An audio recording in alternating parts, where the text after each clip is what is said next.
Mais la grosse question, celle qui est sur toutes les lèvres, qui tire vraiment les ficelles de cet or noir sénégalais? Aujourd'hui, on plonge au cœur de tout ça. Les enjeux, les acteurs clés, les fameux contrats. Est-ce que cette richesse va vraiment profiter au pays?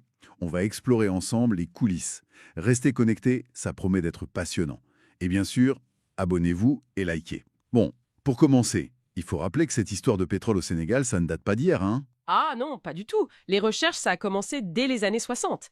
Mais pendant des décennies, pas grand-chose en fait. Beaucoup de recherches infructueuses. Et puis, le tournant, c'est 2014. Exactement. 2014, avec la découverte majeure du champ Sangomar par Kern Energy à l'époque, ça a tout changé. On parle d'un potentiel assez considérable, environ 630 millions de barils récupérables, ce n'est pas rien. 630 millions de barils, ok. Mais le moment vraiment symbolique, le lancement, c'est l'extraction qui a démarré en juin 2024. C'est Woodside Energy qui opère maintenant. Woodside, une société australienne si je ne me trompe pas? C'est ça.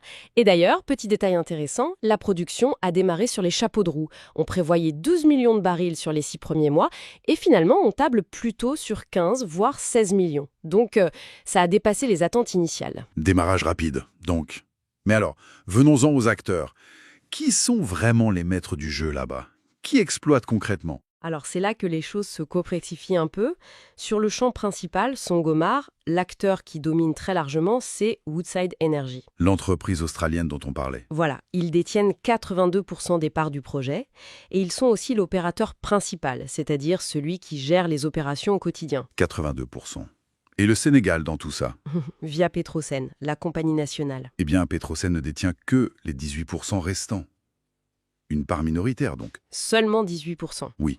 Il y a d'autres acteurs sur d'autres blocs comme BP ou Cosmos Energy, mais sur Sangomar, le projet phare pour l'instant, le déséquilibre est très net.